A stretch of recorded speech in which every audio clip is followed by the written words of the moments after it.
What's up, guys? I hope you're all doing well, and thank you so much for popping into my review for Nobody 2.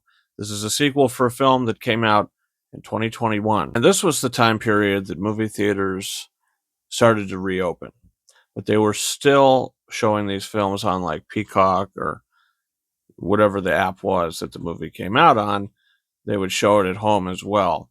And they did that for some of the Halloween films. So I didn't see the first one in the theater. I watched it at home and rewatched it recently to get excited for the second film, because the trailers didn't really look great to me. I mean, the trailers looked okay, but it was like just kind of reminding me of that original. So I did just pick up that 4K Steelbook that came out recently, checked it out, and liked it. Liked it quite a bit.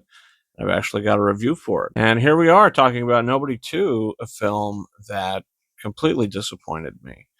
A film that I just think was made as a cash grab. And it doesn't feel like that for a lot of films these days. A lot of movies feel like, okay, the filmmakers actually have something that they're trying to say. And when you see this film, at least the experience that I had with it was they didn't know what to do with it. They didn't know how to write a sequel. So they just decided to throw a bunch of crap together. It felt like so many different types of ingredients thrown into a mixer, a blender, and then it was just blended up. And that was the screenplay of the film.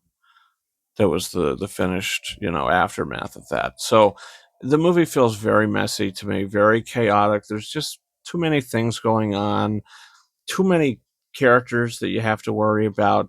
There's just one too many things. It almost felt like there was too many cooks in the kitchen. The director of the film, Shimu Yakabozi, is doing their best, to bring some kind of fun action to the screen because the action, for the most part, I liked. I thought the film was shot really nice with the action stuff. The choreography was all really good. But it was like, okay, we're having all this great choreography, but there's really no meaning behind it. There's no story behind it. And in the first film, you kind of understand it. It's a guy that he's a family man now, and he's held that for so many years until it finally comes out.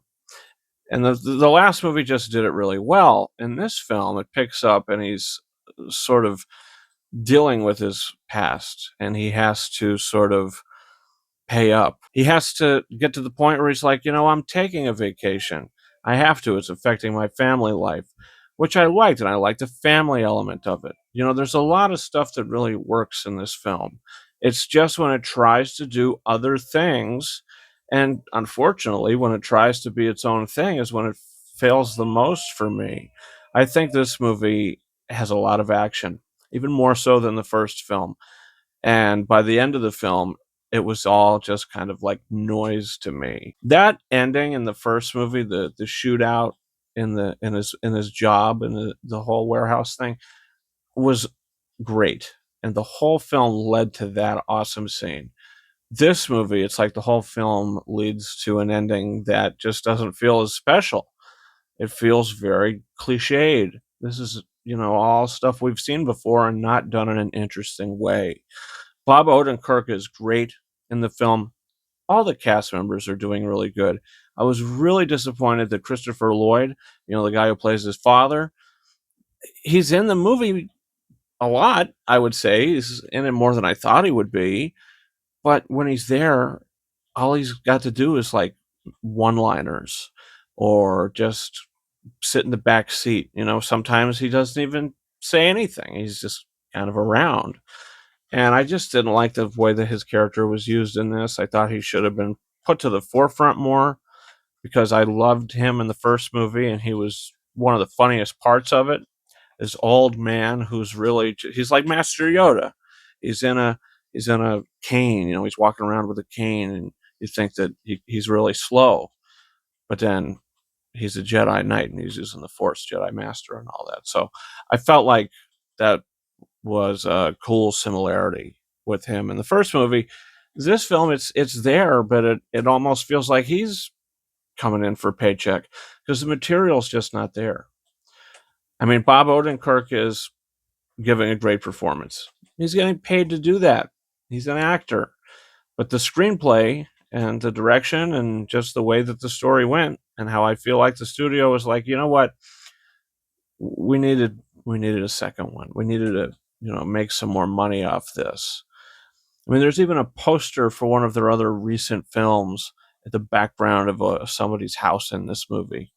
So it was a little ridiculous, and yeah, didn't care for it. I don't think this is a terrible movie. Is it watchable? Yeah, it's completely watchable. There's some fun action. There's a scene on like a boat, a boat ride thing that you go on. It's like a tourist thing. There's a fight sequence that happens there, which I thought was great, and it was my favorite of the film. But then there was also the scene that they've marketed in the trailer when he snaps at the arcade. A lot of great moments. None of it just really pays off to me. I don't know. So, is it terrible? No. Is it great? No. Is it good? Not really. I don't think this is a good film. I think there's too much going on. Is it a guilty pleasure? I don't know, because there was really no pleasure I was getting. So I'm giving the film 2.5 out of 5 stars, and I'm disappointed. I didn't hate it, but I definitely wanted to like it. So I think that's where the disappointment comes in. So, guys, comment down below. Did you see the film? Did you plan on it? Also, don't forget to hit that subscribe button for a bunch of reviews coming in the future. You might be wondering, why is this poster behind me? Well, it's because the 20th anniversary of Harry Potter and the Goblet of Fire isn't happening until November. But Cinemark Theaters, and probably other theaters as well, is going to be re-releasing the Goblet of Fire for its 20th anniversary at the end of this month. They might add on days as well, but it's the last Saturday of the month that I'll be seeing it and doing a special review. It's always nice to be able to see things again on the big screen. And this year, I feel like they're doing a great job bringing back a lot of iconic hits. So, guys, you can follow me on Twitter and or X at RyanKing72 and Instagram at KingArises131. That's been it for me. Thank you so much for watching my review for Nobody 2. And until next time, over and out.